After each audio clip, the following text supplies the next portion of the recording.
തവ പാദപങ്കജവന്ദനം. ഗുരുവാണി വായിക്കുന്നതിനായി Santhigiri ശാന്തിമഹിമയിലെ Shri Gurumithran S J ക്ഷണിച്ചുകൊള്ളുന്നു. സഗുരേ ശരണം. ഗുരുവാണി.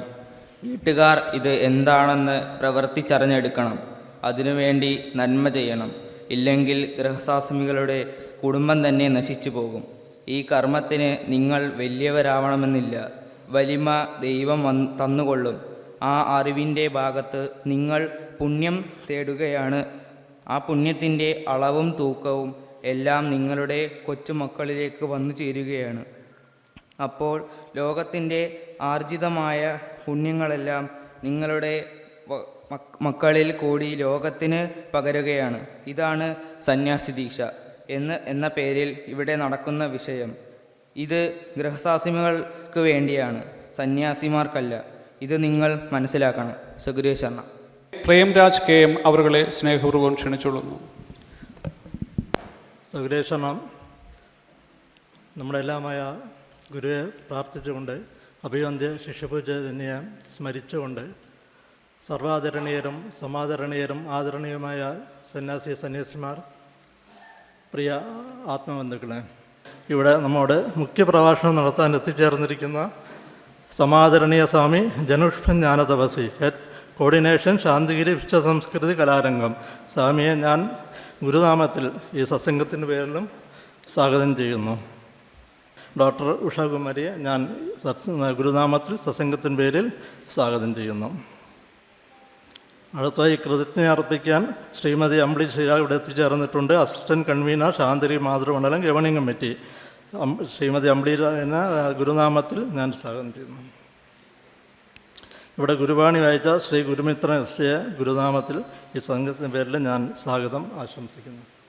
ഇത്രയും പറഞ്ഞുകൊണ്ട് എൻ്റെ വാക്കുകൾ ഗുരുപാദത്തിൽ സമർപ്പിക്കുന്നു. സത്സുരേഷൻ നടത്തുന്നതിനായി ഇന്ന് നമ്മളോടൊപ്പം ചേരുന്നത് ശാന്തിഗിരി വിശ്വസംസ്കൃതി കലാരംഗം കോർഡിനേഷൻ ഹെഡ് സമാദരണീയ സ്വാമി ജനപുഷ്പ ജ്ഞാന തപസ്വിയാണ്. സ്വാമിയെ ഏറെ സ്നേഹാദരവോടെ ക്ഷണിച്ചുകൊള്ളുന്നു. സദ്ഗുരുശരണം. വേദിയിലിരിക്കുന്ന സന്യാസിനിമാരെ, ബ്രഹ്മചാരികളെ, പ്രിയ ആത്മബന്ധുക്കളെ, ഈ ആശ്രമത്തിൽ വരാനുണ്ടായ കാരണം എൻ്റെ ചേച്ചിയാണ്. എവിടെന്നോ 2 വരി അഖണ്ഡനാമം കിട്ടി. ചേച്ചി വീട്ടിലെത്തി. എന്നോട് പറഞ്ഞു, ഇങ്ങനൊരു പ്രാർത്ഥന കിട്ടിയിട്ടുണ്ട്, പുലർച്ചയിലാണ് ഇത് എഴുന്നേറ്റ് ചെല്ലേണ്ടത്. അപ്പോൾ ഞാൻ ചോദിച്ചു, എത്ര മണിക്ക്? അന്ന് എനിക്ക് 4 വയസ്സേ ഉള്ളൂ. അപ്പോൾ ചേച്ചി പറഞ്ഞ്, 4 മണിക്കെങ്കിലും എഴുന്നേറ്റ് 5 മണിക്ക് നമുക്ക് പ്രാർത്ഥന തുടങ്ങണം. അങ്ങനെ കൃത്യമായിട്ട് ചേച്ചി 4 മണിക്ക് എഴുന്നേറ്റ് നമ്മുടെ അടുത്തൊരു കുളം ഉണ്ടായിരുന്നു. ഒരു ഡിസംബർ മാസമാണെന്ന് എനിക്ക് തോന്നുന്നു, നല്ല തണുപ്പുള്ളൊരു സമയം. ചേച്ചി എന്നെ കൊണ്ടേ കുളത്തിൽ കുളിപ്പിച്ചു. എന്നോട് പറഞ്ഞു, ഈ പ്രാർത്ഥന മുടങ്ങാതെ ചൊല്ലണം, എൻ്റെ കൂട്ടത്തിൽ എല്ലാ ദിവസവും രാവിലെ എഴുന്നേക്കണമെന്ന് പറഞ്ഞു. അപ്പോൾ എൻ്റെ അമ്മ എന്ന് പറയുന്നത് ഭയങ്കര ഭക്തിയുള്ളൊരു സ്ത്രീയാണ്. മുരുകന ആരാധനയിൽ എന്നും അമ്മ 2 നേരം കുളിച്ച് പ്രാർത്ഥിക്കുന്നൊരു ശീലം ഉണ്ടായിരുന്നു. അങ്ങനെ ഞാനും ചേച്ചിയും കൂടി രാവിലെ 4 മണിക്ക് എഴുന്നേറ്റു. രാവിലെ എഴുന്നേറ്റ് ഞങ്ങൾ പ്രാർത്ഥിച്ചു. ഓം ശ്രീ കരുണാകര ഗുരു പരബ്രഹ്മണേ നമ, ഓം ശ്രീ കരുണാകര ഗുരു സത്യപ്രദായ നമ. ആ 2 വരി പ്രാർത്ഥനയാണ് ഞാനും ചേച്ചി അന്ന് ചൊല്ലിയത്. വെളുത്തിങ്ങനെ വരുന്ന സമയത്ത് അമ്മ എഴുന്നേറ്റിട്ട് ഈ പ്രാർത്ഥന കേട്ടിട്ട് ഞാനും ചേച്ചി അവിടെ ഇരുന്ന് വീടിൻ്റെ ഫ്രണ്ടിലിരുന്ന് പ്രാർത്ഥിക്കുന്ന സമയത്ത് അമ്മ അത്ഭുതത്തോടു കൂടി വന്നിങ്ങനെ നോക്കി നിൽക്കുകയാണ്. മുഖത്തൊക്കെ വളരെ രൂക്ഷമായിട്ടാണ് നിൽക്കുന്നത്. ഇതാര് പറഞ്ഞ് ഈ പ്രാർത്ഥന ഇവിടെ ചെല്ലാനായിട്ട്? ഇതെവിടെ നിന്നാണ് നിങ്ങൾക്ക് ഈ പ്രാർത്ഥന കിട്ടിയതെന്ന് ചോദിച്ചു. ചേച്ചിയൊന്നും മിണ്ടിയില്ല. ഈ പ്രാർത്ഥന ഇനി ഇവിടെ ചെല്ലാൻ പറ്റിയല്ല. അങ്ങനെ കുറേ ഒരു 9 മണി 10 മണിയായ സമയത്ത് ചേച്ചി എന്നോട് പറഞ്ഞു, അമ്മ ഭയങ്കര ദേഷ്യത്തിലാണ്, നമുക്കിത് തുടർന്ന് ചൊല്ലിക്കൊണ്ടുപോകാൻ പറ്റുമെന്ന് അറിയില്ല, എന്താണെങ്കിലും നോക്കാം, നാളെയും കൃത്യമായിട്ട് നമുക്ക് എഴുന്നേറ്റ് പ്രാർത്ഥിക്കണം. അങ്ങനെ പിറ്റേന്ന് ദിവസം പ്രാർത്ഥിച്ചു. പിറ്റേന്ന് ദിവസം അമ്മ വളരെ ദേഷ്യത്തോടു കൂടി, നിങ്ങളോടല്ലേ പറഞ്ഞത് ചെയ്യരുമെന്ന് പറഞ്ഞത്. അപ്പോൾ ചേട്ടനും മറ്റുള്ളവരുമൊക്കെ പറഞ്ഞു, എന്തിനായി ഇത് ആരോട് ചോദിച്ചിട്ട് ഈ പ്രാർത്ഥന ഇവിടെ ചെല്ലുന്നത്, നിങ്ങൾക്ക് ആരായി പ്രാർത്ഥന? അങ്ങനെ മൊത്തത്തിലൊരു ചർച്ചാ വിഷയം. അപ്പോൾ ചേച്ചി പറഞ്ഞ് എന്ത് വന്നാലും ഈ പ്രാർത്ഥന മുടക്കാൻ പാടില്ല, ഈ പ്രാർത്ഥന നമുക്ക് ചെല്ലണം. ഞാൻ എൻ്റെ ജീവിതത്തിൽ ആദ്യമായിട്ടാണ് 4 മണിക്കൊക്കെ എഴുന്നേൽക്കുന്നത്. വളരെ തണുപ്പുള്ളൊരു കാലഘട്ടമാണ്. കുളിച്ച് വന്നിരുന്ന് അച്ഛൻ്റെ ഒരു മുണ്ട് ചേച്ചി 4ആയിട്ട് കീറിയിട്ട് അതിലൊരു കഷ്ണം എന്നെ ഉടുപ്പിച്ചിട്ട് എൻ്റെ മേലിലിടാൻ പോലും ഒന്നുമില്ല. ആ തണുപ്പത്തിരുന്ന് പ്രാർത്ഥിച്ച് ഞാൻ പ്രാർത്ഥിച്ച് നിൽക്കുന്ന സമയത്ത് ഏറ്റവും എതിർത്ത അമ്മ പിന്നീട് ഒരു രോഗസ്വഭാവത്തിലേക്ക് വന്ന് അമ്മക്ക് കുടല് ചുരുങ്ങിപ്പോകുന്ന ഒരു അസുഖം വന്നു. ഒരുപാട് ക്ഷേത്രങ്ങളിലൊക്കെ അമ്മ പോകുന്നതാണ്. പെട്ടെന്ന് നമുക്കൊരു രോഗസ്വഭാവത്തിലേക്ക് വന്നിട്ട് അമ്മയുടെ വൻകുടല് ചുരുങ്ങിപ്പോയിട്ട് ആഹാരം കഴിക്കില്ല. അങ്ങനെ ഒരുപാട് സ്ഥലങ്ങളിൽ, ക്ഷേത്രങ്ങളിൽ, പള്ളികളിൽ, ജ്യോത്സ്യന്മാരുടെ അടുത്തൊക്കെ പോയിട്ടും ഒരു ശമനം കിട്ടാതെ വന്ന സമയത്ത് ലിസി ഹോസ്പിറ്റലിൽ പോയി. എറണാകുളം ലിസി ഹോസ്പിറ്റലിൽ കൊണ്ടുപോയി. അവിടെ നിന്നും പേര് വിട്ട് ഞങ്ങളുടെ വീട്ടിൽ കൊണ്ടുവന്നൊരു തഴയുടെ പായയിൽ അമ്മേനെ കിടത്തിയിരിക്കണേ, പല്ലിങ്ങനെ കടിച്ചു പിടിച്ചിരിക്കണേ. പഞ്ഞിയിൽ കഞ്ഞിവെള്ളം മുക്കിയിട്ട് കൊടുക്കും, അത് മാത്രമേ കഴിക്കുകയുള്ളൂ. അപ്പോൾ ഡോക്ടർ പറഞ്ഞ് ഇനി ജീവിക്കുകയില്ല, ഇനി ആൾ ജീവിച്ചിരിക്കുന്ന ഒരു സിറ്റുവേഷനല്ല, നിങ്ങൾ വീട്ടിൽ കൊണ്ടുപോകുമെന്ന് പറഞ്ഞിട്ടാണ് കൊണ്ടുവരുന്നത്. അപ്പോൾ ബന്ധുക്കളൊക്കെ വരുന്ന സമയത്ത്, നാട്ടുകാരൊക്കെ വരുന്ന സമയത്ത് ചേച്ചി നെഞ്ചത്തിടിച്ച് കരയും. ഞാൻ അമ്മയുടെ തലക്കും ഭാഗത്ത് ഞാനിരിക്കുകയാണ്. ഒരു തുകർത്ത് തിരുവളയം പോലെ വളച്ചിട്ട് അമ്മയുടെ തലക്കും ഭാഗത്ത് വെച്ചിരിക്കുന്നത്. അങ്ങനെ ആണ് നമ്മുടെ ജ്യോതിയേന്ദ്ര സ്വാമിയുടെ അച്ഛൻ ഗുരുവിനെ ഇവിടെ കൊണ്ടുവരുന്ന, അമ്മേനെയും അച്ഛനെയും കൂടി ഇവിടെ കൊണ്ടുവരുന്നപ്പോൾ പർണശാലയുടെ ഫ്രണ്ടിൽ ഗുരു ഇരിക്കുകയാണ്. ഗുരു ഇരിക്കുന്ന സമയത്ത് അമ്മേനെ എടുത്ത് ഗുരുവിൻ്റെ ഫ്രണ്ടിൽ കൊണ്ട് കിടത്തിയിട്ട് പറഞ്ഞ്, എന്താ നീ വിഷമിക്കുന്നതെന്ന് ഗുരു ചോദിച്ചപ്പോൾ പറഞ്ഞു, ഞങ്ങൾക്ക് ആരുമില്ല ഗുരുവേ, ഇവളെ രക്ഷിക്കണം, ഈ 7 മക്കളെ വളർത്തിയെടുക്കണമെങ്കിൽ വേറെ ഇതില്ലെന്ന് പറഞ്ഞ അച്ഛൻ കരഞ്ഞ സമയത്ത് അഭിവന്ദ്യ ശിഷ്യപൂജിത ഗുരുവിൻ്റെ കാൽച്ചോട്ടിലിരിക്കുന്നുണ്ടായിരുന്നു.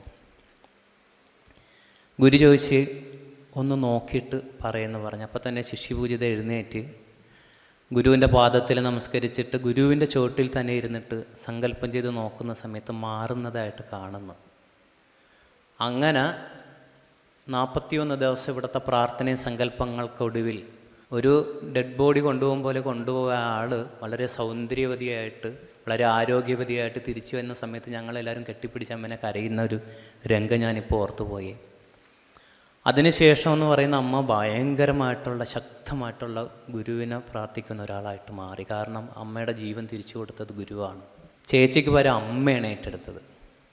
പിന്നെ ഈ പ്രാർത്ഥന എന്നോട് പറഞ്ഞു, ഇതാണ് നമ്മുടെ ദൈവം, ഇനി ഈ പ്രാർത്ഥന മുടക്കരുത്. അങ്ങനെയാണ് വീട്ടിൽ പ്രാർത്ഥന ആരംഭിച്ചു. പിന്നെ കുറേ കാലങ്ങൾ കടന്നുപോയി. ഞാൻ ഗുരുവിൻ്റെ അടുത്ത് ഇവിടെ നിൽക്കാൻ വന്നു. എല്ലാ സന്യാസി ദീക്ഷ വാർഷികം വരുമ്പോഴും ഞാൻ അറിയാതെ വ്രതം എടുക്കും. ഓരോ വർഷങ്ങൾ തോറും അങ്ങനെ എനിക്കിവിടെ ആരാധിക്കാനും പർണശാല ആരാധന ചെയ്യാനും പ്രാർത്ഥനത്തിൽ ആരാധനയൊക്കെ ആദ്യം കിട്ടി. ഞാൻ പ്രാർത്ഥിച്ചുകൊണ്ടിരിക്കുന്ന സമയത്ത് പിന്നെ എല്ലാവരുടെയും ചിന്തയിൽ ഓരോ വാർഷികം വരുന്ന സമയത്ത് എന്നോട് ചോദിക്കും, അല്ല നീ സങ്കല്പത്തിൽ കയറുന്നില്ലേ?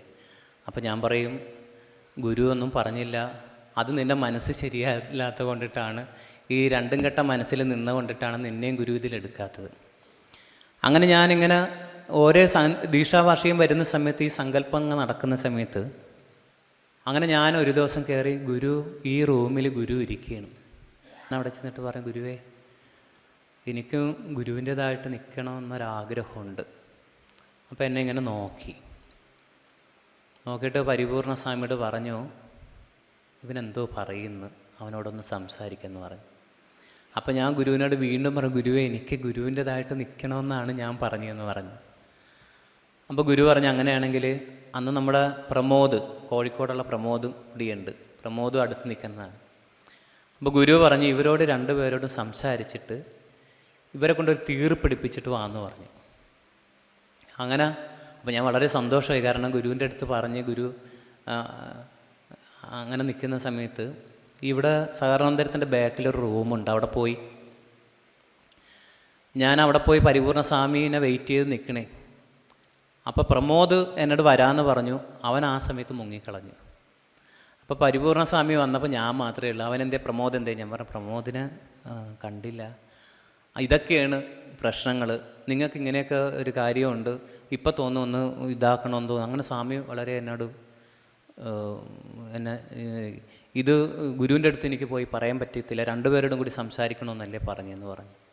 അങ്ങനെ എൻ്റെ ആ ഒരു അവസരം നഷ്ടപ്പെട്ടു. ഓരോ ദീക്ഷാവാർഷികം നടക്കുന്ന സമയത്ത് ഞാനിങ്ങനെ വ്രതമെടുത്ത് ഞാനിങ്ങനെ മാറി നിന്ന് ഞാൻ ആഹാരം കഴിക്കുന്ന സമയത്ത് ആരെങ്കിലുമൊക്കെ എന്തെങ്കിലും പറയും, മനസ്സ് ശരിയല്ല, മനസ്സിന് സൂക്ഷിപ്പില്ല, അതുകൊണ്ടാണ് രണ്ടും കെട്ട മനസ്സാണ്, അതുകൊണ്ടിട്ടാണ് മനസ്സിന് ഉറപ്പില്ലാത്തത് കൊണ്ടാണ് ഗുരുവിന് അനുവാദം തരാത്തതെന്ന് പറഞ്ഞു. അങ്ങനെ അവസാനം നമ്മുടെ പത്മഗിരി സ്വാമി, അവസാനം ഞാനിങ്ങനെ നിൽക്കുന്ന സമയത്ത് പത്മഗിരി സ്വാമിയും സങ്കല്പത്തിന് കയറി. അപ്പോൾ ഒരു ചേച്ചി ഞാൻ അങ്ങോട്ട് ചെന്ന സമയത്ത് എനിക്ക് മനസ്സിന് മുറിയുന്ന രീതിയിലൊരു വാക്ക് എന്നോട് പറഞ്ഞു. അപ്പോൾ എനിക്കതും ഭയങ്കരമായിട്ട് വിഷമമായി.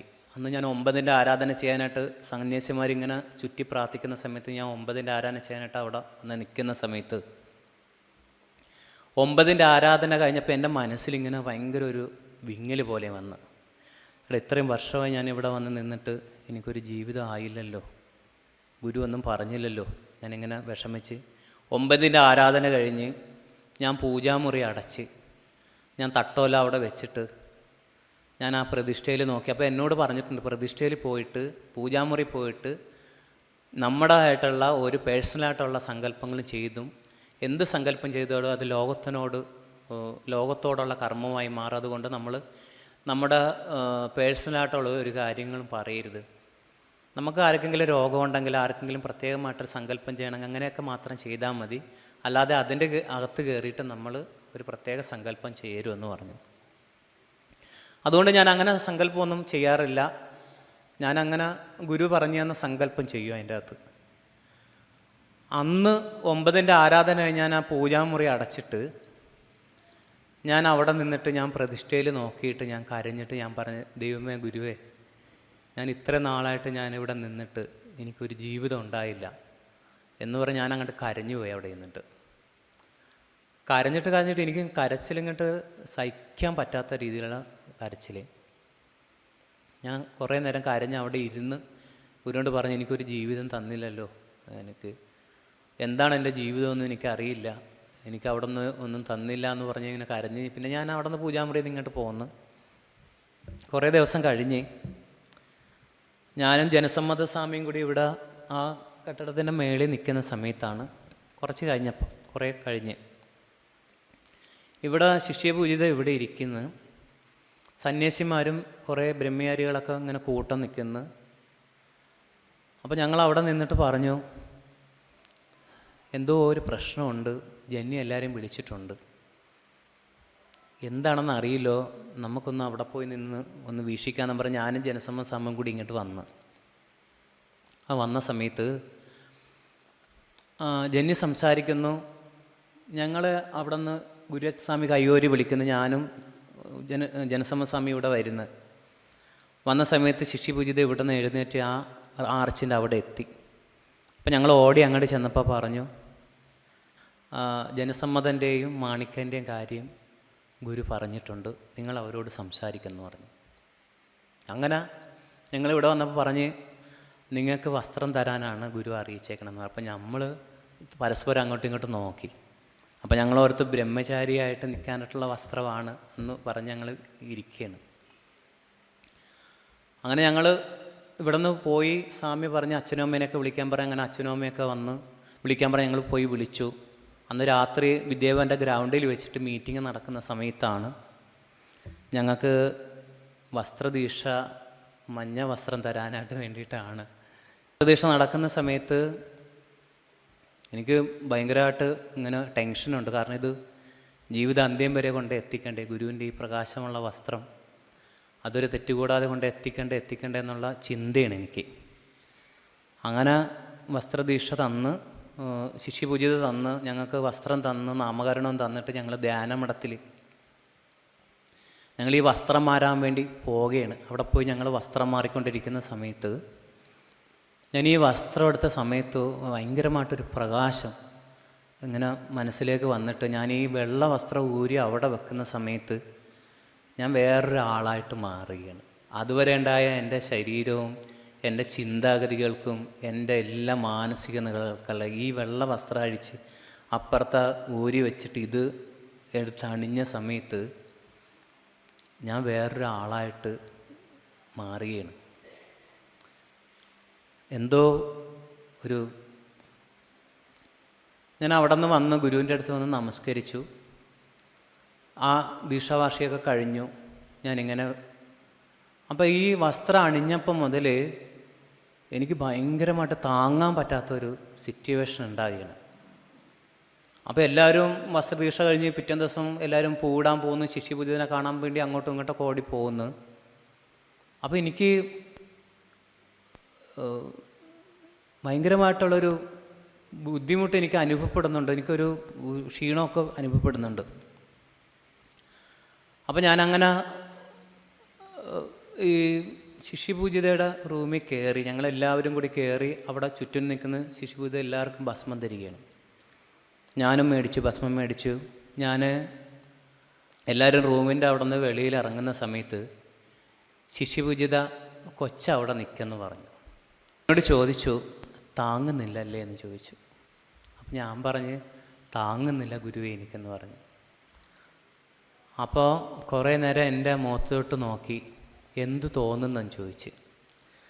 അപ്പോൾ എൻ്റെ മനസ്സിൽ തോന്നിയത് ഒരു മാവിൻ്റെ കമ്പിൽ ആ മാവിന് താങ്ങാൻ പറ്റാത്ത രീതിയിൽ മാങ്കനി പിടിച്ചാൽ എങ്ങനെയായിരിക്കും ആ കൊമ്പ്, അതുപോലെയാണ്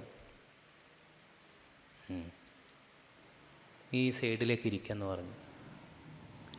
അങ്ങനെ ഞാൻ ശിഷ്യപൂജിതയുടെ ആ ഡെസ്കിൻ്റെ സൈഡിൽ ഞാൻ അവിടെ ഇരുന്ന് എന്നെ അവിടെ ഇരുത്തിയിട്ട് പറഞ്ഞു, ശക്തിയായിട്ട് സങ്കല്പം ചെയ്ത് പ്രാർത്ഥിക്കാൻ വേണ്ടി പറഞ്ഞു. ഗുരുവിൻ്റെ സൈഡിൽ നിന്നൊരു ഭയങ്കരമായിട്ടുള്ളൊരു ഊർജ്ജം, ഒരു പവർ എൻ്റെ ശരീരത്തിലേക്ക് വന്നിട്ട് പവർ ഇങ്ങോട്ട് വരികയാണ്. വന്നിട്ട് എനിക്കങ്ങോട്ട് നേരെ ഇരിക്കാൻ പറ്റും, എനിക്ക് ചരിഞ്ഞു പോയി ഇങ്ങനെ. രണ്ടാമത്തെ പ്രാവശ്യം ഞാൻ വിചാരിച്ചത് തോന്നലായിരിക്കും, എൻ്റെ ഒരു മനസ്സിൻ്റെ ഒരു ഇതായിരിക്കും എന്ന് വിചാരിച്ചു. മൂന്നാമത്തെ പ്രാവശ്യം ഞാനിങ്ങനെ ഇരുന്ന് ധ്യാനം ചെയ്ത് ഞാനങ്ങനെ ഗുരുവിലേക്ക് ഇങ്ങനെ ചിന്തിക്കണം. ഗുരുവിനെ ഇങ്ങനെ ചിന്തിക്കുമ്പോഴത്തേക്ക് വീണ്ടും ഞാനിങ്ങനെ ചരിയണം അങ്ങോട്ട്. അപ്പോൾ ജെന്നി എന്നെ ഇങ്ങനെ നോക്കിയിട്ട് ജെന്നി വീണ്ടും സങ്കല്പം ചെയ്യണം. കുറേ നേരം സങ്കല്പം ചെയ്ത് കഴിഞ്ഞപ്പോൾ എനിക്കൊരു മനസ്സിനൊക്കെ എന്തോ ഒരു ബലം കിട്ടിയ പോലെ. അപ്പോൾ എന്നോട് പറഞ്ഞ് എഴുന്നേക്കെന്ന് പറഞ്ഞു. എന്നിട്ട് എന്നോട് ചോദിച്ചു, ഇപ്പം എങ്ങനെയുണ്ടെന്ന് ചോദിച്ചു. അപ്പം ഞാൻ പറഞ്ഞ്, എന്തോ ഒരു മനസ്സിനൊരു ബലം കിട്ടിയ പോലെ ഉണ്ടെന്ന് പറഞ്ഞു. ആ ശരി, ഇനി പൊക്കോ എന്ന് പറഞ്ഞു. അങ്ങനെ ഞാൻ പിറ്റേ ദിവസവും ചെല്ലുമ്പോൾ എന്നോട് ചോദിക്കും, ഇപ്പം എങ്ങനെയുണ്ടെന്ന് ചോദിക്കും. ഞാൻ പറഞ്ഞു, ഗുരുവേ ഇപ്പോൾ ഭയങ്കര ഒരു മനസ്സിനൊരു ബലവും ശരീരത്തിനൊരു ബലവും ഒക്കെ ഉണ്ടെന്ന് പറഞ്ഞു. അപ്പോൾ ഗുരു വിചാരിച്ചു കഴിഞ്ഞാൽ ഒരു മനുഷ്യജന്മം കൊണ്ടും തരാൻ പറ്റും, ഗുരു വിചാരിച്ചാൽ ഒരു നിമിഷം കൊണ്ടും തരാൻ പറ്റും. ശിഷ്യപൂജിത എന്നെ എപ്പോഴും അവിടെ പ്രാർത്ഥിക്കാനായിട്ട് വിളിക്കും ഗുരുവിൻ്റെ അടുത്ത്. അങ്ങനെ പ്രാർത്ഥിച്ചുകൊണ്ടിരിക്കുന്ന സമയത്ത് ഒരു ദിവസം ജനി ചാടി എഴുന്നേറ്റിട്ട് എന്നോട് പറഞ്ഞ്, ഗുരുധർമ്മസ്വാമിക്ക് ഒരു അപകടം വരാൻ പോകുന്നെന്ന് പറഞ്ഞു. അപ്പോൾ ഞാനും പേടിച്ചു പോയി. എന്നോട് പറഞ്ഞു, നീ അവിടെ പോയിരുന്ന് സങ്കല്പം ചെയ്ത് പ്രാർത്ഥിക്കും, ഗുരുവിൻ്റെ റൂമിലേക്ക് നോക്കി സങ്കല്പം ചെയ്ത് പ്രാർത്ഥിക്കുമെന്ന് പറഞ്ഞു. അപ്പോൾ തന്നെ ഞാൻ ഓടിപ്പോയിട്ട് ഞാൻ അവിടെ ഇരുന്നപ്പോൾ ജന്നി അവിടെ ചാരിയിരുന്നിങ്ങനെ സങ്കല്പം ചെയ്യുകയാണ്. അപ്പോൾ ഞാൻ, ദൈവമേ ഗുരുധർമ്മസ്വാമിക്ക് ഒരു വിഷമവും ആപത്തും ഉണ്ടാകലേ, ഗുരുവേ ദൈവമേ സ്വാമിക്കൊരു വിഷമം ഉണ്ടാകലേ, ഞാൻ അവിടെ നിന്ന് പ്രാർത്ഥിക്കും. ഒരു 5 മിനിറ്റ് കഴിഞ്ഞപ്പോൾ എന്നെ വിളിച്ചു. ഞാൻ തിരിച്ച് ചെല്ലുമ്പോൾ ജന്നി ഭയങ്കര ടയേർഡാണ്, മുഖമൊക്കെ ഇങ്ങനെ ക്ഷീണിച്ച് അങ്ങനെ ഇരിക്കണേ. എന്നോട് പറയും, മോൻ പൊക്കോ എന്ന് പറഞ്ഞു. അങ്ങനെ ഞാൻ ഇവിടെ നിന്ന് നേരെ നടന്ന് ചെല്ലുമ്പോൾ അറിയുന്ന ഗുരുധർമ്മസ്വാമിക്ക് ആക്സിഡൻറ്റ് സംഭവിച്ചിരിക്കണം തമിഴ്നാട്ടിൽ വെച്ചിട്ട്. അപ്പോൾ അങ്ങനെ സ്വാമിയുടെ ഭാഗ്യം കൊണ്ട് സ്വാമിക്കൊരു പോറൽ പോലും വീണില്ല. പക്ഷെ അപ്പോൾ ഇങ്ങനെ സദാസമയം ഒരു ശിഷ്യനെ ഗുരു സദാസമയം വീക്ഷിച്ചുകൊണ്ടിരിക്കണേണ് ഗുരു. അപ്പോൾ അതൊന്ന് സ്വാമിയോട് സംസാരിച്ച സമയത്ത് ഇന്ദിരാമ്മ കണ്ടിരിക്കുന്ന സ്വാമി റോട്ടിൽ കിടക്കുന്നിങ്ങനെ. അപ്പം ഇതാണ് നമുക്ക് കിട്ടിയ ഭാഗ്യം. അല്ലെ, നമ്മളൊന്ന് ആലോചിച്ച് നോക്കേ, നമ്മുടെ ഗുരുവിൻ്റെ ദേഹവിയോഗത്തിന് ശേഷം ഈശ്വരൻ്റെ പ്രകാശത്തിനോട് ചോദിച്ച് പറഞ്ഞു തരാൻ ഒരാൾ ഈ പരമ്പരയിലുണ്ടാവും. അതാണ് നമ്മുടെയൊക്കെ ഏറ്റവും ഭാഗ്യം. ഇത്രയും പറഞ്ഞുകൊണ്ട് എൻ്റെ വാക്കുകൾ ഗുരുവിൻ്റെ തൃപ്പാദങ്ങളിൽ സമർപ്പിക്കുന്നു. സദ്ഗുരുവേ ശരണം. മുഖ്യ പ്രഭാഷണം നടത്തിയ സ്വാമിക്ക് സ്നേഹാദരങ്ങൾ അറിയിക്കുന്നു. അടുത്തതായി അനുഭവം പങ്കുവച്ച് സംസാരിക്കുന്നതിനായി Santhigiri Mathrumandalam governing committee general convenor doctor Ushakumari B അവരുടെ ഏറെ സ്നേഹത്തോടെ ക്ഷണിച്ചുകൊള്ളുന്നു. ഞങ്ങൾ ആദ്യമായി ആശ്രമത്തിൽ വരുന്നത് 1994 എൻ്റെ കുടുംബം എല്ലാവർക്കും അറിയാമല്ലോ. ഞാനും എൻ്റെ ഭർത്താവ് പ്രദീപ് കുമാർ സാറും, മക്കൾ ഇപ്പോൾ ബ്രഹ്മചാരി അരവിന്ദും മകൾ ഗായത്രിയും അടങ്ങുന്നതാണ് എൻ്റെ കുടുംബം. 1994 പ്രദീപ് അണ്ണൻ്റെ ജ്യേഷ്ഠ സഹോദരൻ കിഷോർ അണ്ണൻ പറഞ്ഞിട്ടാണ് ഞങ്ങൾ ആദ്യമായി ആശ്രമത്തിൽ വരുന്നത്. അന്ന് ഗുരുവിനെ കാണാനും ആശ്രമത്തെക്കുറിച്ച് അറിയാനുമായി തന്നെയാണ് നമ്മൾ വന്നത്. നമുക്കന്ന് പ്രത്യേകിച്ച് പ്രശ്നങ്ങളൊന്നും ഉണ്ടായിരുന്നില്ല. അപ്പോൾ ഒരു ഓണക്കാലത്ത് ഒരു ദിവസം രാവിലെ ഒരു 10 മണിയോടെ ഞങ്ങൾ കിഷോറണ്ണനുമായിട്ട് ഞങ്ങൾ 4 പേരും ആശ്രമത്തിലെത്തി. അന്ന് രാവിലെ എത്തിയെങ്കിലും ഗുരുവിനെ കാണുന്നത് ഒരു സന്ധ്യാസമയത്തോടു കൂടിയായിരുന്നു. ഗുരുവിനെ കാണാൻ വേണ്ടി അന്നത്തെ ദർശന മന്ദിരത്തിൽ നമ്മൾ ക്യൂവിൽ നിന്നു. ക്യൂവിൻ്റെ ഏകദേശം പുറകറ്റത്ത് നിൽക്കുന്നു. അപ്പോൾ ഗുരു അകത്തെ മുറിയിലിരിക്കുന്നത് കാണാം. കുറേ കൂടി അടുത്ത് വന്ന് ഞങ്ങൾ ഗുരുവിൻ്റെ അടുത്തെത്തിയപ്പോൾ അതുവരെ കണ്ട ഗുരുവിൻ്റെ രൂപം മാറി. ഗുരു ആളുകളോട് സംസാരിക്കുന്നതും അവർക്ക് പ്രസാദം കൊടുക്കുന്നതും ഒക്കെ കണ്ടു. അതുവരെ കണ്ട രൂപം പിന്നെ ഞാൻ കാണുന്നത് പർണശാല സമർപ്പണത്തിന് ഗുരുവിൻ്റെ രൂപം പ്രതിഷ്ഠിച്ചപ്പോഴാണ്. അങ്ങനെ ഇവിടെ വന്നതോടുകൂടി ഞങ്ങൾക്ക് അനുഭവങ്ങളുടെ ഒരു തുടക്കം തന്നെയായിരുന്നു.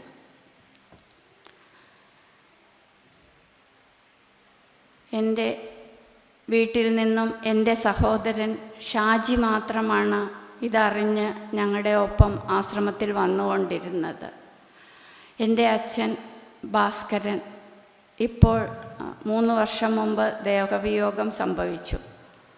അച്ഛൻ അന്ന് സർവീസിൽ നിന്നും റിട്ടയർ ചെയ്ത് SD ഫാർമസിയുടെ ഒരു മുഖ്യ ചുമതലക്കാരനായി ഇരിക്കുന്ന സമയമാണ്. ഞങ്ങൾ ആശ്രമത്തിൽ വന്നിട്ട് ഏകദേശം 1 കൊല്ലത്തോളം ആകുന്നേ ഉള്ളൂ. ആ സമയത്ത് അച്ഛന് ആശ്രമത്തെപ്പറ്റി ഞങ്ങളിങ്ങനെ പോകുന്ന ഒരു സ്ഥലം എന്നല്ലാതെ ഗുരുവിനെയും അറിയില്ല, ആശ്രമത്തെപ്പറ്റി കൂടുതലായി ഒന്നും അറിയില്ല.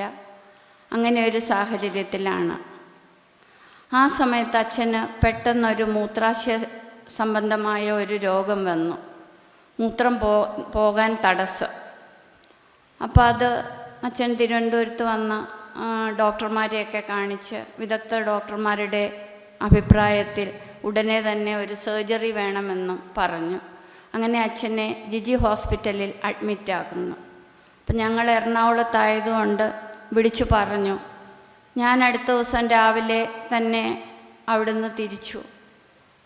അണ്ണനും മക്കളും കൂടി പുറകെ എത്താമെന്ന് പറഞ്ഞു. അപ്പോൾ ഞാൻ പറഞ്ഞതുപോലെ എൻ്റെ സഹോദരൻ മാത്രമേ ആശ്രമത്തിൽ വരുന്നുള്ളൂ വീട്ടിൽ നിന്ന്.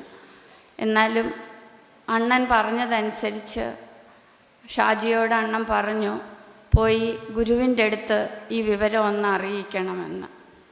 ഞാൻ ഏകദേശം ഉച്ച കഴിഞ്ഞപ്പോൾ എറണാകുളത്ത് നിന്ന് ആശുപത്രിയിലെത്തി. ആശുപത്രിയിൽ വന്നപ്പോൾ പിറ്റേ ദിവസം രാവിലെ ആദ്യത്തെ സർജറിയായി നടത്താനായിട്ട് അച്ഛനെ റെഡിയാക്കിയിരിക്കുകയാണ്. പിന്നെ അന്നത്തെയൊക്കെ സമയത്ത് നമ്മൾ ചെറുപ്പമാണ്. അച്ഛൻ്റെ സഹോദരങ്ങൾ, അമ്മയുടെ സഹോദരങ്ങൾ, അവരൊക്കെ നമ്മൾ കോട്ടയം കടുത്തുരുത്തിയിലുള്ള നാട്ടിൽ നിന്നും അറിയിച്ചതനുസരിച്ച് ഓരോരുത്തർ വരുന്നു. പിന്നെ അന്ന് മൊബൈലുകളൊന്നും ഇല്ലല്ലോ. അപ്പോൾ ഷാജി രാവിലെ തന്നെ ആശ്രമത്തിലോട്ട് പോന്നു. അപ്പം ഞാനിങ്ങനെ അവിടെ ആശുപത്രിയിലെത്തിയിട്ട് അമ്മയോടും അച്ഛനും അത്യാവശ്യം കാര്യമൊക്കെ പറഞ്ഞിട്ട് ഉള്ളിൽ ഈ അഖണ്ഡനാമം ജപിച്ചുകൊണ്ടിങ്ങനെ ഇരിക്കുവാണ്. ഇടയ്ക്ക് എണീറ്റ് നടക്കും, ഒന്നും അങ്ങനെ കൂടുതൽ സംസാരിക്കുന്നൊന്നുമില്ല. അങ്ങനെ ഷാജി ആശ്രമത്തിൽ നിന്ന് വരുമ്പോഴേക്കും വൈകിട്ട് 6:30 മണിയായി. അപ്പോൾ അവൻ എൻ്റെ അടുത്ത് വന്നിട്ട് പറഞ്ഞു, അത് നാളെ ഈ ഓപ്പറേഷൻ നടത്താൻ പാടില്ല എന്നാണ് ഗുരു അറിയിച്ചിരിക്കുന്നത് എന്ന് പറഞ്ഞു. അപ്പോൾ അത് കേട്ടപ്പോൾ എനിക്ക് ഭയങ്കരമായ ഒരു വെപ്രാളം. എന്താണെന്ന് പറഞ്ഞാൽ രാവിലെ 8 മണിക്ക് ഓപ്പറേഷന് വേണ്ടി എല്ലാം റെഡിയാക്കിയിരിക്കുന്നു. അച്ഛനും അമ്മയ്ക്കും ഗുരുവിനെ വിശ്വാസമായി തുടങ്ങിയിട്ടില്ല, ഗുരുവിനെ കണ്ടിട്ടില്ല. ബാക്കി ബന്ധുക്കളെല്ലാം ഉണ്ട്, ഓരോരുത്തരും വന്നുകൊണ്ടിരിക്കുന്നു. അപ്പോൾ ഈ അവസരത്തിൽ എനിക്ക് മനസ്സിലായി ഞാൻ തന്നെയാണ് ഇത് ഉത്തരവാദിത്വം എടുത്ത് മാറ്റേണ്ട ആൾ. അപ്പം ഞാനിങ്ങനെ ഉള്ളിൽ അഖണ്ഡനാമം ചൊല്ലി ഒന്നും മിണ്ടാതെ ഇങ്ങനെ പ്രാർത്ഥിച്ചുകൊണ്ടിരിക്കുമ്പോൾ എൻ്റെ മനസ്സിൽ, എൻ്റെ കണ്ണിൻ്റെ മുമ്പിലോട്ട് ഒരു ഡേറ്റ് ഇങ്ങനെ വരുവാണ്. അതായത് ഏകദേശം ഒരു വർഷത്തോളം അല്ലെങ്കിൽ 8-10 മാസത്തിന് മുമ്പ് ഞാൻ രാത്രിയിലൊരു സ്വപ്നം കണ്ടു.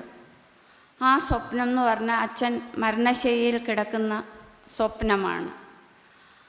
ആ ഡേറ്റാണ് പിറ്റേ ദിവസം അച്ഛന് സർജറിക്ക് വേണ്ടി തീരുമാനിച്ചിരിക്കുന്ന ഡേറ്റ്. അപ്പോൾ ഈ ഡേറ്റ് ഇങ്ങനെ എൻ്റെ മുമ്പിലോട്ട് വരുന്നു, പുറകോട്ട് പോകുന്നു, നമ്മളിങ്ങനെ ടി വിയിലൊക്കെ കാണുന്ന പോലെ. അപ്പോൾ എനിക്ക് മനസ്സിലായി എന്തായാലും ഡോക്ടറോട് പറഞ്ഞത് മാറ്റിയേ പറ്റുള്ളൂ. ഞാൻ അപ്പോഴേക്ക് രാത്രിയിൽ ഡോക്ടർമാർ ഈ സർജറിക്കുള്ളവരെയൊക്കെ നോക്കാൻ നൈറ്റ് റൗണ്ട്സിന് വരും. അതനുസരിച്ച് നമ്മുടെ ഡോക്ടറും വന്നിട്ടുണ്ട്. അപ്പം ഞാൻ ഡോക്ടറുടെ ഇരിക്കണ മുറിയുടെ അവിടെ പോയി ഞാൻ ഇങ്ങനെ പ്രാർത്ഥിച്ച് തൊഴുതു പിടിച്ച് പ്രാർത്ഥിച്ച് നിൽക്കുവാണ്. അച്ഛനോടും അമ്മയോടും ഒന്നും ഞാൻ മിണ്ടിയിട്ടില്ല. ഷാജി വന്ന് പറഞ്ഞ കാര്യം എനിക്കും ഷാജിക്കും മാത്രമേ അറിയാവുള്ളൂ. മൊബൈലില്ലാത്ത ഒരു കാലമായതുകൊണ്ട് നമ്മൾ പ്രദീപണ്ണനെയോ ആരെ അറിയിച്ചിട്ടുമില്ല. അപ്പം ഞാൻ ഇങ്ങനെ ഡോക്ടറുടെ മുറിയുടെ വാതിൽക്കൽ പോയി നിന്നിട്ട് ഡോക്ടറോട് പറഞ്ഞു. അപ്പോൾ ഡോക്ടർ എന്നോട് പറഞ്ഞു, ആദ്യത്തെ സർജറിയാണ് സാറിന്, അങ്ങനെ ഒന്നും എൻ്റെ ചെവി കേൾക്കുന്നില്ല. ഇതെല്ലാം പറഞ്ഞു കഴിഞ്ഞപ്പോൾ ഞാൻ ഡോക്ടറോട് പറഞ്ഞു, നാളത്തെ ഈ സർജറി ഒന്ന് മാറ്റിത്തരാമോ? ഇങ്ങനെ തൊഴുതു പിടിച്ച് പറയുവാണ്. അപ്പോൾ ഡോക്ടർ എന്നെ ഒന്ന് നോക്കിയിട്ട് ചോദിച്ചു, എന്തെങ്കിലും വിശ്വാസത്തിൻ്റെ പുറത്താണോ? ഞാൻ പറഞ്ഞു അതെ. ഡോക്ടർ പറഞ്ഞു, നാളെ രാവിലെ ഡിസ്ചാർജ് ചെയ്യാം, മൂത്രം പോകാൻ ട്യൂബ് ഇട്ടിട്ടുണ്ട്, ഒരാഴ്ച കഴിഞ്ഞ് തിരിച്ചു വരണം. എനിക്ക് തൽക്കാലം ആശ്വാസമായി. ആശ്വാസം എന്ന് പറഞ്ഞാൽ എനിക്ക് പറഞ്ഞറിയിക്കാൻ പറ്റില്ല. ഞാൻ വേഗം പോയി, വേറെ ആരെയും നോക്കിയില്ല, അച്ഛൻ കിടക്കണ കട്ടിലിൽ ചെന്ന് അച്ഛനോട് പറഞ്ഞു, നാളത്തെ സർജറി മാറ്റിവെച്ചു. അത് പറഞ്ഞപ്പോൾ അച്ഛൻ എൻ്റെ 2 കൈയും കൂട്ടിപ്പിടിച്ച് ഒരു കരച്ചിൽ. എന്താണെന്ന് അപ്പം എനിക്ക് മനസ്സിലായില്ല, ഞാൻ ചോദിച്ചുമില്ല. അപ്പോൾ അമ്മ അപ്പുറത്തിരിപ്പുണ്ട്. അമ്മ എന്നോട് ചോദിച്ചു, നീ ഇതെന്ത് ഭാവിച്ചിട്ടാണ്? ഞാൻ അതിന് മറുപടി ഒന്നും പറഞ്ഞില്ല. പിന്നെ അവിടെ നിന്ന് ചോദിച്ച ബന്ധുക്കളോടൊക്കെ എനിക്ക് എന്തൊക്കെയോ പറയാൻ തോന്നി. അത് ഗുരുവിൻ്റെ ഒരു സ്നേഹം കൊണ്ട് എന്തൊക്കെയോ പറഞ്ഞൊപ്പിച്ചു, കുഴപ്പമില്ലാതെ. അങ്ങനെ പിറ്റേ ദിവസം ഞങ്ങളെ ആശുപത്രിയിൽ നിന്ന് ഡിസ്ചാർജാക്കി അച്ഛനെ വീട്ടിലോട്ട് കൊണ്ടുപോയി. അതിൻ്റെ അടുത്ത ദിവസം അണ്ണനും ഷാജിയും കൂടി ഗുരുവിനെ കാണാൻ വന്നു. ഇനി എന്ത് ചെയ്യണമെന്ന് നമുക്ക് അറിയണമല്ലോ. അലോപ്പതിയിൽ ഈ സർജറി ഉള്ളൂ, വേറെ ചികിത്സയില്ല എന്നും പറഞ്ഞിട്ടുണ്ട്. അപ്പോൾ ഗുരുവിനെ കാണാൻ അവർ രാവിലെ തന്നെ വന്ന് ഗുരുവിനെ കണ്ടപ്പോൾ ഗുരു പറഞ്ഞു, അച്ഛന് സമ്മതമാണെങ്കിൽ ഹോമിയോ ചികിത്സ നടത്താം എന്ന് പറഞ്ഞു. അപ്പോൾ അച്ഛന് സമ്മതം അല്ലെങ്കിലോ എന്ന ഒരു ചിന്ത അവർക്ക് തോന്നി. അവർ കുറേ നേരം പ്രാർത്ഥനാലയത്തിലൊക്കെ പ്രാർത്ഥിച്ച് ഇവിടെയൊക്കെ നിന്ന് ഉച്ചയ്ക്ക് ഊണും കഴിഞ്ഞ് പുറത്തോട്ടിറങ്ങാൻ നേരം ഗുരു അവരെ വീണ്ടും തിരിച്ചു വിളിപ്പിച്ചു. എന്നിട്ട് പറഞ്ഞു, എറണാകുളത്ത് ഡോക്ടർ പടിയാരുടെ ചികിത്സ തുടങ്ങാം. അപ്പം കൃത്യമായ ഒരു മറുപടി കിട്ടിയോണ്ട് അവർക്ക് സന്തോഷമായി. അവർ വീട്ടിൽ വന്നു. വീട്ടിൽ വന്ന് അച്ഛനോട് ഇത് പറഞ്ഞപ്പോൾ അച്ഛൻ പറഞ്ഞു, ഞാൻ ഇതുവരെ കണ്ടിട്ടില്ലാത്ത ആ ഗുരുവിൻ്റെ സമക്ഷം ഉച്ചയ്ക്ക് ഞാൻ പ്രാർത്ഥിച്ച് സമർപ്പിച്ചു. അപ്പോൾ അതിന് ശേഷമാണ് ഗുരു ആ കൃത്യമായ വാക്ക് തന്നത് എന്ന് ഞങ്ങൾക്ക് തോന്നി. അതേപോലെ തന്നെ അച്ഛൻ അത് കഴിഞ്ഞ് നമ്മൾ ഡോക്ടർ പടിയാരുടെ ചികിത്സയിൽ ട്യൂബ് ഇട്ടുകൊണ്ട് ഉള്ള ഒരു ജീവിതം, ദീർഘനാളത്തെ ഏകദേശം 18 മാസം ട്യൂബ് ഇട്ടുകൊണ്ട്. അപ്പം ട്യൂബ് അന്നൊക്കെ ട്യൂബ് ഇടുമ്പോൾ നമ്മൾ ഈ സഞ്ചിയൊന്നും കണക്ട് ചെയ്യത്തില്ല.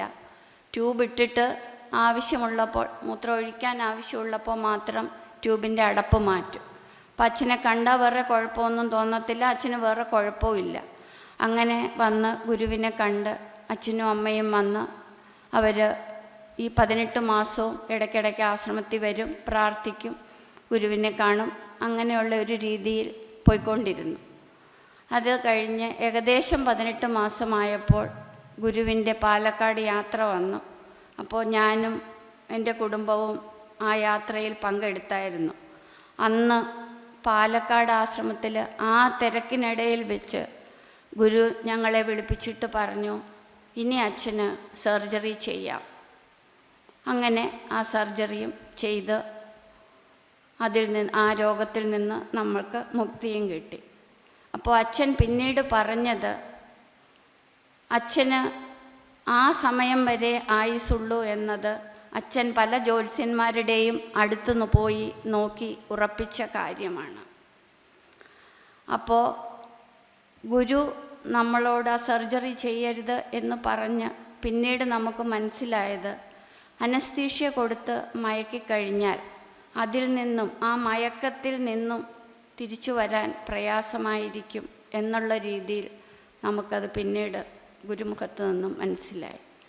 അപ്പോൾ ആ ആപൽഘട്ടത്തിൽ നമ്മുടെ കുടുംബത്തെ, അച്ഛനെ രക്ഷിക്കുന്ന വഴി ഒരു കുടുംബത്തെയാണ് ഗുരു രക്ഷിച്ചത്.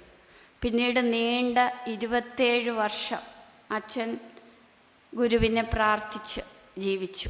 അതിനിടയിൽ ആശ്രമത്തിലും അച്ഛൻ കുറേ നാൾ ജോലി നോക്കി. പക്ഷേ ഈ 27 വർഷം കൊണ്ട് അച്ഛൻ്റെ മക്കളായ ഞങ്ങൾ 4 പേരും മരുമക്കളും എല്ലാവർക്കും കുടുംബത്തോടെ ആശ്രമത്തിനോട് ചേർന്ന് നിൽക്കാനും ഉള്ള ഒരു ഗുരുകാരുണ്യം ഉണ്ടായി. അതുകൂടാതെ ഞങ്ങൾക്ക് 4 പേർക്കും ഈ ആശ്രമത്തിനോടടുത്ത് വന്ന് താമസിക്കാനുള്ള ഭാഗ്യവും ഉണ്ടായി. എന്തായാലും ആ ഗുരുകാരുണ്യത്തിന് മുമ്പിൽ ഞാൻ നമസ്കരിക്കുന്നു. ഒരു ചെറിയ അനുഭവം കൂടി പറയട്ടെ. പ്രദീപണ്ണൻ്റെ കാര്യത്തിലാണ്. 2017 പ്രദീപണ്ണൻ ഇവിടെ OS ഓഫീസിൽ ചുമതലയിലിരിക്കുന്ന സമയം, ഉച്ചയ്ക്ക് ഒരു ദിവസം ഊണ് കഴിഞ്ഞിട്ട് തൊണ്ടയിൽ എന്തോ ഒരു തടയുന്നത് പോലെ തോന്നിയെന്ന് എന്നെ വിളിച്ചു പറഞ്ഞു. അപ്പം ഞാൻ പറഞ്ഞു, എന്താണേലും കുറച്ച് 2 പഴമോ കുറച്ച് ചോറോ ഒക്കെ കഴിക്ക്, അതങ്ങ് പോകും എന്ന് പറഞ്ഞു. അപ്പം 2 ദിവസം കഴിഞ്ഞിട്ടും ആ തടസ്സം മാറാത്തത് കൊണ്ട് നമ്മൾ ശിഷ്യപൂജിതയെ അറിയിച്ചു. ശിഷ്യപൂജിതയെ അറിയിച്ചപ്പോൾ ശിഷ്യപൂജിതയുടെ വാക്കനുസരിച്ച് Narendran doctor, gastroenterologist Narendran ഡോക്ടറെ പോയി കാണാൻ പറഞ്ഞു. നമ്മളങ്ങനെ പോയി ഡോക്ടറെ കണ്ടു. ഡോക്ടർ പരിശോധിച്ചൊക്കെ നോക്കി, പരിശോധനയൊക്കെ ചെയ്തിട്ട് പറഞ്ഞു, ഇത് അന്നനാളത്തിൽ എന്തോ ആണ്, അത് എൻഡോസ്കോപ്പി ചെയ്ത് നോക്കാം. എൻഡോസ്കോപ്പി കടത്താൻ പറ്റുന്നില്ല, ആ ഉപകരണം അകത്തോട്ട് വിഴുങ്ങാൻ പറ്റുന്നില്ല. അപ്പോൾ എൻഡോസ്കോപ്പി ഉള്ളിലോട്ട് കടക്കാത്തത് കൊണ്ട് ഡോക്ടർ പറഞ്ഞു, നമുക്ക് CT സ്കാൻ ചെയ്യാമെന്ന് പറഞ്ഞു. അങ്ങനെ ജിജി ഹോസ്പിറ്റലിൽ പോയി നമ്മൾ വലിയ രീതിയിലുള്ള സ്കാനിങ് ആണ് അത് ചെയ്തു. അപ്പോൾ അതിൻ്റെ റിപ്പോർട്ട് വന്നപ്പോൾ അവർ അതിൽ പറഞ്ഞിരുന്നത്, സാധാരണ ഒരു റിപ്പോർട്ട് വരുമ്പം ഒരു അസുഖം അല്ലെങ്കിൽ നമ്മൾ ഡിഫറൻഷ്യൽ ഡയഗ്നോസിസ് എന്ന് പറയും. ഒന്നിൽ കൂടുതൽ അസുഖം, 2 3 അസുഖം, അതിലേതെങ്കിലും ആകാം. അതിൽ ഫസ്റ്റ് പ്രയോറിറ്റി, സെക്കൻഡ്, തേർഡ്, അങ്ങനെയാണ് നമ്മളൊരു റിപ്പോർട്ടിൽ കാണാറ്. പക്ഷേ ഈ റിപ്പോർട്ടിൽ പറഞ്ഞത് അണ്ണൻ്റെ അന്നനാളത്തിൽ ക്യാൻസറാണ്, ആ ഭാഗം മുഴുവനും ക്യാൻസറിൻ്റെ ഇതായിട്ട് വല്ലാതെ ഇരിക്കുകയാണ് അന്നനാളത്തിൽ എന്നാണ് ആ റിപ്പോർട്ടിൽ പറഞ്ഞത്. അപ്പോൾ അതനുസരിച്ച് നമ്മൾ ആദ്യം തന്നെ ഗുരുവിനെയാണ് ഈ റിപ്പോർട്ട് കിട്ടിയിട്ട്, അണ്ണനോട് പോലും പറഞ്ഞില്ല, ഞാൻ നിർമ്മല ജെന്നിയെ വിളിച്ച് പറഞ്ഞു. അപ്പോൾ ഗുരുവിൻ്റെ വാക്ക് ഇങ്ങനെയായിരുന്നു: ധൈര്യമായിട്ടിരിക്കുക, പ്രാർത്ഥിക്കുക, പേടിക്കണ്ട. നമ്മളിത് വേറെ സാറിൻ്റെ അണ്ണൻ്റെ ജ്യേഷ്ഠന്മാർ 2 പേരോടൊഴിച്ച് വേറെ ആരോടും പറഞ്ഞില്ല. നമ്മളിങ്ങനെ പ്രാർത്ഥിച്ചിരുന്നു. എന്തായാലും ആശുപത്രിയിൽ അഡ്മിറ്റായി. അവർ CT സ്കാനിൽ ഇങ്ങനെ കണ്ടാലും നമ്മളിത് ബയോപ്സി എടുക്കണം. ബയോപ്സി എടുത്ത് പരിശോധിച്ചതിന് ശേഷം മാത്രമേ ചികിത്സ ആരംഭിക്കുകയുള്ളൂ. അപ്പോൾ ആ അവസ്ഥയിൽ നമ്മളെ ജിജി ഹോസ്പിറ്റലിൽ അഡ്മിറ്റാക്കി ഭക്ഷണം കഴിക്കാൻ വേണ്ടി ട്യൂബിൽ കൂടി ലിക്വിഡ് ഫുഡ് മാത്രം കൊടുത്തു. അങ്ങനെ നമ്മൾ അവിടെ കിടക്കുന്ന സമയത്ത് ഈ റിപ്പോർട്ടിൻ്റെ അനുസരിച്ച് നമുക്ക് ഈ ബയോപ്സി എടുക്കണമെങ്കിൽ നമുക്ക് എൻഡോസ്കോപ്പ് കടത്തണമല്ലോ. അപ്പോൾ ഡോക്ടർമാർ പല ഗ്രൂപ്പായിട്ട് വന്ന് പരിശോധിച്ച് സംസാരിച്ച് അവരൊരു തീരുമാനത്തിലെത്തി, കുട്ടികൾക്കുള്ള എൻഡോസ്കോപ്പ് ഇട്ട് ബയോപ്സി എടുക്കാം എന്ന്. അപ്പോൾ എല്ലാ ദിവസവും നരേന്ദ്രൻ ഡോക്ടർ വരുമ്പോൾ നമ്മോട് പറയും, നിങ്ങൾ ദൈവത്തിൽ വിശ്വസിക്കുന്ന ആൾക്കാരല്ലേ, നിങ്ങൾ പ്രാർത്ഥിക്കുക. അവർ നിഴൽ നോക്കി പറഞ്ഞതല്ലേ, നിങ്ങൾ പ്രാർത്ഥിക്കുക എന്നിങ്ങനെ സാറ് നമ്മളോട് പറയും. നമ്മളീ പ്രാർത്ഥന ഇങ്ങനെ മുഴുവൻ നേരവും എന്ന് വെച്ചാൽ നമ്മളിങ്ങനെ മുള്ളിൻ്റെ മുനയിലാണ് നിൽക്കുന്നത് അത്രയും ദിവസവും. അങ്ങനെ ഈ ബയോപ്സി എന്ന് പറയണ എടുക്കാനുള്ള ഒരു ദിവസം ഫിക്സ് ചെയ്തു. അന്നത്തെ ദിവസം നമ്മളെല്ലാവരും മുറിയിലിരുന്നാൽ മതി, അവർ തിയേറ്ററിൽ അത് ചെയ്തിട്ട് വിളിക്കാമെന്ന് പറഞ്ഞു. അപ്പോൾ സാധാരണ എൻഡോസ്കോപ്പി ചെയ്ത് ഒരു ബയോപ്സി എടുക്കുന്നതിലും കൂടുതൽ സമയം എടുത്തു. അപ്പം നമ്മളിങ്ങനെ ഇരിക്കുമ്പം വിളിപ്പിച്ചു. അവരൊരു രാവിലെ കയറ്റിയിട്ടൊരു ഉച്ചയായപ്പം വിളിച്ചു. അപ്പം ഞാനാണ് ഓടിച്ചെന്നപ്പം ഒരു ഡോക്ടർ നമ്മളെ വന്ന് കണ്ടുകൊണ്ടിരുന്ന, അദ്ദേഹം ഒരു ENT സ്പെഷ്യലിസ്റ്റാണ്. അദ്ദേഹമാണ് ഈ കൊച്ചുങ്ങളുടെ സ്കോപ്പിട്ട് ചെയ്യാമെന്ന് പറഞ്ഞു. അപ്പോൾ അദ്ദേഹം എൻ്റെ കയ്യിൽ ഒരു ചെറിയ കുപ്പിയിൽ നമ്മൾ ബയോപ്സി എടുക്കണ പരിശോധനയ്ക്ക് അയക്കാൻ കൊടുക്കണ പോലെ ഒരു സാധനം ഒരു കുപ്പിയിൽ കാണിച്ചിട്ട് പറഞ്ഞു, ഇതാണ് അമ്മ എന്ന് പറഞ്ഞു. അപ്പം ഞാൻ വിചാരിച്ചത്, ഞാൻ ഇങ്ങനെ നോക്കുന്നൊന്നുമില്ല, ബയോപ്സി ആയിരിക്കും. അപ്പം ഞാൻ ഒന്നും മിണ്ടിയില്ല. അപ്പം പറഞ്ഞു, വേറെ കുഴപ്പമൊന്നുമില്ല. അപ്പം ഞാൻ ഡോക്ടറുടെ 2 കൈയും കൂട്ടിപ്പിടിച്ചിങ്ങനെ തൊഴുതു. അപ്പോൾ ഡോക്ടർ പറഞ്ഞു, ഇത് ഭക്ഷണത്തിൽ കൂടി ഉള്ളിൽ ചെന്ന മാങ്ങയുടെ അണ്ടിയുടെ കട്ടി കൂടിയ ഭാഗമാണ്. അത് അന്നനാളത്തിൽ ഇത്രയും ദിവസം കുടുങ്ങിയിരുന്നതാണ്. അപ്പോൾ അതുകൊണ്ട് വന്ന വ്രണങ്ങളാണ് അന്നനാളത്തിൽ വന്നതൊക്കെ. അതിപ്പം നമ്മൾ എടുക്കാൻ കാരണം എന്ന് പറഞ്ഞാൽ, ബയോപ്സി എടുത്തിട്ട് ഈ ഡോക്ടർക്ക് തോന്നി ഈ എൻഡോസ്കോപ്പി ഏതായാലും കയറിയല്ലോ, മുഴുവനും ഒന്ന് നോക്കണമെന്ന് ഡോക്ടർക്ക് പെട്ടെന്നൊരു തോന്നൽ വന്നു. നമുക്കറിയാം, നമ്മുടെ ഗുരു അല്ലാതെ ആ തോന്നൽ ആ നേരത്ത് അദ്ദേഹത്തിന് തോന്നിപ്പിക്കുന്നത് ആരാണ്? അങ്ങനെ അദ്ദേഹം എൻഡോസ്കോപ്പി പിന്നെയും മുന്നോട്ട് നീക്കിയപ്പോൾ ഒരു തടസ്സം കണ്ടു. ആ തടസ്സം എൻഡോസ്കോപ്പി കൂടി എടുത്തതാണ് ഈ കഷ്ണം. അപ്പോൾ ഇത് അപ്പം എടുത്തില്ല എങ്കിൽ ഇതവിടെ ഇരുന്ന് ഈ വ്രണമായത് പഴുത്തു പൊട്ടി ഇതിലും വലിയ പ്രശ്നങ്ങൾ നമുക്ക് വരും. അപ്പം അതെടുക്കണം എന്നുള്ളത് ഒരാവശ്യം. നമ്മളെ ആ മുൾമുനയിൽ നിർത്തിയ ആ ദിവസങ്ങൾ, ഗുരുവിൻ്റെ ധൈര്യമായിട്ടിരിക്കുക, പേടിക്കേണ്ട, പ്രാർത്ഥിച്ചാൽ മതി എന്ന് പറഞ്ഞ ആ വാക്ക്, ഇതൊക്കെ കൂടെ വെച്ച് നോക്കുമ്പോൾ നമുക്ക് എന്താണ് പറയേണ്ടതെന്നൊന്നും അറിഞ്ഞുകൂടാ. നമ്മൾ എന്ത് ചെയ്തിട്ടാണ് ഗുരു നമ്മളെ ഇത്രയും കരുതലോടെ ഇത്രയും സ്നേഹത്തോടെ സംരക്ഷിക്കണതെന്നും നമുക്കറിഞ്ഞുകൂടാ. അങ്ങനെ കുറച്ച് ദിവസം കൂടി ആശുപത്രി കിടന്നിട്ട് എല്ലാം സുഖമായി പോന്നു. ഇപ്പോൾ സാറ് ഇപ്പോഴും റെസ്റ്റിലാണ്. ഒരു ന്യൂമോണിയ വന്നു 1 വർഷം മുമ്പ്. അതിൻ്റെ ക്ഷീണമൊക്കെ മാറി തീരാറായപ്പോഴേക്കും സാറിന് പെട്ടെന്നൊരു ആൻജിയോപ്ലാസ്റ്റിയും ഒരു സ്റ്റെൻറ്റും ഒക്കെ ഇടേണ്ട സാഹചര്യം വന്നു. എല്ലാത്തിലും ഗുരു കൂടെ നിന്ന് നമ്മളെ രക്ഷിച്ചു. അത്രമാത്രമേ എനിക്ക് പറയാനുള്ളൂ. അപ്പോൾ എനിക്ക് പറയാനുള്ളത് ഇത്ര മാത്രമാണ്. ഗുരുവാക്കെടുത്ത് അത് ഗുരുവിനോട് എന്ത് പ്രശ്നം വന്നാലും, നമുക്ക് എല്ലാ പ്രശ്നങ്ങളും വരും. ഇങ്ങനെ രക്ഷപ്പെടുത്തുമ്പോഴും നമുക്ക് ഈ പറയണ പോലെ പ്രതിബന്ധങ്ങളും വരുന്നുണ്ട്. ആ പ്രതിബന്ധങ്ങൾ വരുമ്പോൾ ഗുരുവിൻ്റെ പ്രത്യേക കരുതലിൽ നമ്മളെ കടത്തിവിടുകയാണ് ഗുരു ചെയ്യുന്നത്. അപ്പോൾ ഇതിനൊക്കെ എനിക്ക് ഉപാധിയായിട്ട് തോന്നിയിട്ടുള്ളത് ഗുരുവാക്കെടുക്കാൻ നമ്മൾ ശ്രമിക്കുക എന്നത് തന്നെയാണ്. ഗുരുവിനോട് ചോദിച്ചറിഞ്ഞ് ഗുരുവിൻ്റെ വാക്കെടുത്ത് ആ വാക്ക് നമ്മൾ അങ്ങേയറ്റം പരിശ്രമിച്ച് എത്തിക്കുക. പക്ഷേ നമ്മൾ വളരെ സാധാരണ മനുഷ്യരാണ്. ഗുരുവാണെങ്കിൽ അറിവിൻ്റെ പൂർണ്ണതയും.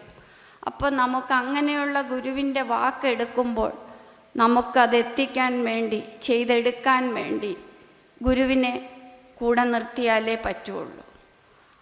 ആ ഗുരുവിനെ നമ്മൾ കൂടെ നിർത്തണമെങ്കിൽ നമ്മൾക്ക് ഉണ്ടായിട്ടുള്ള ഈ ആശ്രമ പരിചയങ്ങൾ, അതായത് നമ്മുടെ ദിനചര്യകൾ, നമ്മുടെ പ്രാർത്ഥനകൾ, ഗുരുവിനെ നമ്മുടെ ഉള്ളിൽ സൂക്ഷിക്കുന്ന തുടങ്ങിയ എല്ലാ കാര്യത്തിലും നമ്മൾക്കൊരു സൂക്ഷിപ്പുണ്ടായിരിക്കണം. അങ്ങനെ നമ്മൾ സൂക്ഷിക്കുമ്പോൾ ഗുരു നമ്മുടെ കൂടെ തന്നെ കാണും. അപ്പോൾ നമുക്ക് ഈ പറയുന്ന രീതിയിൽ ഗുരുവിൻ്റെ വാക്ക് എടുത്ത് എത്തിക്കാനും പറ്റും. അതിനുള്ള പ്രാപ്തി നമുക്കെല്ലാവർക്കും ഉണ്ടാകട്ടെ എന്ന് മാത്രം ഗുരുവോട് പ്രാർത്ഥിച്ചുകൊണ്ട് ഞാൻ എൻ്റെ എളിയ വാക്കുകൾ ഗുരുതൃപാദങ്ങളിൽ സമർപ്പിക്കുന്നു. സദ്ഗുരുശരണം. ഹൃദയസ്പർശിയായ അനുഭവം നമ്മളോട് പങ്കുവച്ച ഡോക്ടർക്ക് സ്നേഹാദരങ്ങൾ അറിയിക്കുന്നു. അടുത്തതായി കൃതജ്ഞത അർപ്പിച്ച് സംസാരിക്കുന്നതിനായി Santhigiri Mathrumandalam governing committee assistant convenor Shrimati Ambili Sreerag അവരെ ക്ഷണിച്ചുകൊള്ളുന്നു. സദ്ഗുരുവേ ശരണം. നമ്മുടെ സർവസ്വമായ ഗുരുവിനെ പ്രാർത്ഥിച്ചുകൊണ്ടും അഭിവന്ദ്യ ശിഷ്യപൂജയെ സ്മരിച്ചുകൊണ്ടും വേദിയിലിരിക്കുന്ന സമാദരണീയ സ്വാമി ജനപുഷ്പജ്ഞാന തപസ്വി, സർവാദരണീയരും സമാദരണീയരും ആദരണീയരുമായ സന്യാസി സന്യാസിനിമാരെ, ബ്രഹ്മചാരി ബ്രഹ്മചാരിണിമാരെ, വേദിയിലും സദസ്സിലും ഇരിക്കുന്ന പ്രിയ ആത്മബന്ധുക്കളെ, സമാദരണീയ സ്വാമി ജനപുഷ്പജ്ഞാന തപസ്വിക്ക് ഗുരുനാമത്തിൽ കൃതജ്ഞത രേഖപ്പെടുത്തുന്നു. Santhigiri Mathrumandalam governing committee general convenor doctor Ushakumari B അമ്മയ്ക്കും ഗുരുനാമത്തിൽ കൃതജ്ഞത രേഖപ്പെടുത്തുന്നു. ഒപ്പം ഈ യോഗത്തിൽ സ്വാഗതം ആശംസിച്ച ശാന്തിഗിരി വിശ്വ സാംസ്കാരിക നവോത്ഥാന കേന്ദ്രം Thiruvananthapuram rural area committee convener Shri Premraj MK അവർകൾക്കും, ഗുരുവന്ദനം ആലപിച്ച കുമാരി ഗുരുവത്സ, കുമാരി ജനലക്ഷ്മി, കുമാരി ശാന്തിപ്രിയ, കുമാരി കരുണ എന്നിവർക്കും, ഗുരുവാണി വായിച്ച് ശ്രീ ഗുരുമിത്രൻ SJയ്ക്കും, കോമ്പയറിംഗ് നിർവഹിച്ച ശ്രീ കുമാർ J അവർകൾക്കും, ഈ യോഗത്തിൽ പങ്കെടുത്ത സർവാദരണീയരും സമാദരണീയരും ആദരണീയരുമായ എല്ലാ സന്യാസി സന്യാസിനിമാർക്കും ബ്രഹ്മചാരി ബ്രഹ്മചാരിണികൾക്കും എൻ്റെ പേരിലും ഗുരുനാമത്തിലും കൃതജ്ഞത രേഖപ്പെടുത്തുന്നു.